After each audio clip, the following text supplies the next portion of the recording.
सभी को नमस्कार दोस्तों, स्वागत है आपका हमारे YouTube चैनल जेनसेट टेक्निकल में। दोस्तों, अभी एसआईआर का काम चल रहा है और एसआईआर में जो है गणना प्रपत्र भरने की लास्ट डेट जो है 11 दिसंबर है।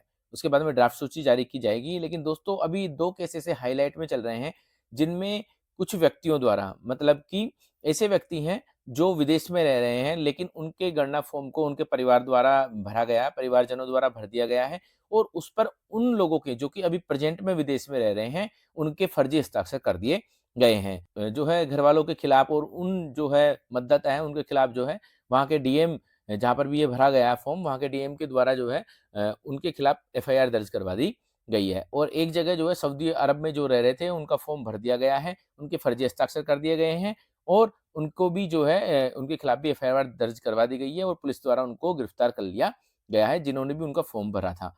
लेकिन दोस्तों, बात यहाँ पर आती है कि अगर आप जो है पढ़ने के लिए, रोज़गार के लिए या किसी अन्य काम से जो है विदेश में रह रहे हैं, कुछ दिनों के लिए विदेश जा रहे हैं, जैसे 1 साल हो गया, 2 साल के लिए आप विदेश जा रहे हैं, तो क्या आप जो है अपना मतदान नहीं कर पाएँगे? क्या आपका वोट अगर पहले से है और आप विदेश चले जाते हैं 1-2 साल के लिए, तो क्या आपको वोट देने का अधिकार नहीं रहेगा? इन्हीं बातों पर हम जो आज चर्चा करेंगे। तो सबसे पहले मैं आपको ये बता दूँ कि अगर आप प्रवासी नागरिक हैं, प्रवासी भारतीय नागरिक हैं, विदेश में रह रहे हैं, पढ़ने के लिए चले गए हैं, रोज़गार के लिए चले गए हैं, तो आप जो है वोट ज़रूर से ज़रूर दे सकते हैं, आपको वोट देने का पूरा अधिकार है।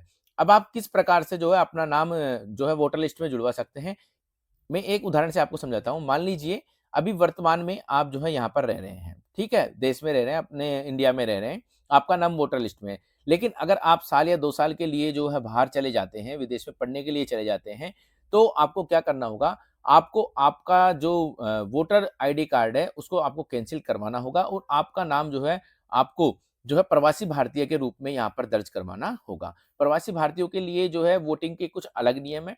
ठीक है? उनको फॉर्म भी अलग फिल करना होता है। आप जो है उनके लिए फॉर्म जो है अलग आता है। हम यहाँ पर देश में रह रहे हैं और अगर हम जो है नया वोटर आईडी कार्ड बनाना चाहते हैं, तो हमें सिर्फ़ फॉर्म नंबर 6 जो है फिल करना होता है। इन प्रवासी भारतीयों के जो है संदर्भ में ये अलग जो आपको फॉर्म भरना होता है, उनके लिए आपको फॉर्म 6A अप्लाई करना होता है। उस फॉर्म 6A में आपको जो है प्रवासी मतदाता के रूप में दर्ज किया जाएगा और प्रवासी मतदाता के रूप में जब आपको दर्ज किया जाएगा, तो मैं आपको ये बता दूँ कि आपको एपिक कार्ड जो है जारी नहीं किया जाता है। आपको आपका जो फॉर्म होता है फॉर्म 6A जो कि आपको यहाँ स्क्रीन पर दिखाई दे रहा है, वो आपको फिल करना होता है और उस फॉर्म को फिल करने के बाद में आपको ईआरओ को जमा करवाना होता है या आप जो है ऑनलाइन भी उस फॉर्म को जो है जमा करवा सकते हैं, भर सकते हैं।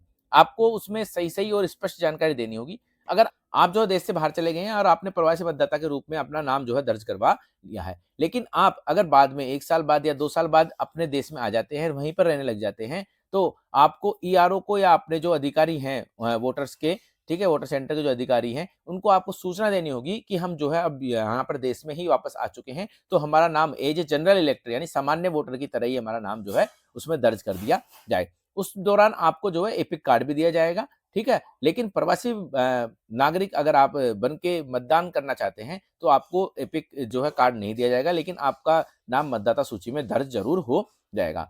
तो जब भी वोट होंगे, आप वोट करने जाएँगे तो आप अपने पासपोर्ट के थ्रू जो है वहाँ पर वोट कर पाएँगे। आपको डायरेक्ट व्यक्ति से वहाँ पे उपस्थित होना पड़ेगा और आपका मूल पासपोर्ट आपको चेक करवाना होगा, तभी आप जो है एज़ ए प्रवासी भारतीय नागरिक के रूप में मतदान कर पाएँगे। इनको इंग्लिश में जो है यहाँ पर हम ओवरसीज़ इलेक्टर बोलते हैं, ठीक है? ओवरसीज़ इलेक्टर जो कि कोई पढ़ने के लिए, शिक्षा के लिए, रोज़गार के लिए जो है बाहर विदेश में गए हैं और वो अपना जो है पंजीकरण मतदाता के रूप में इंडिया में करवाना चाहते हैं।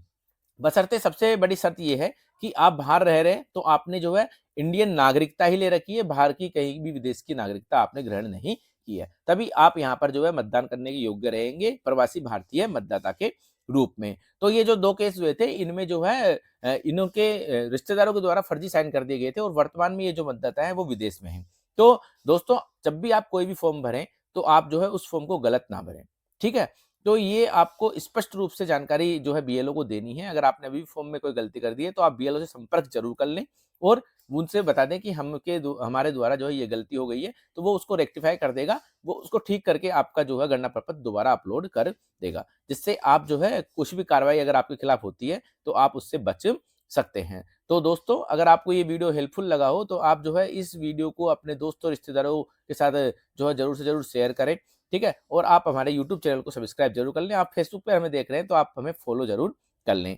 तो आपको मिलती रहेगी ऐसी ही जानकारी। तो मिलते हैं किसी और दिन ऐसे वीडियो के साथ। तब तक के लिए जय हिंद, जय भारत, नमस्कार।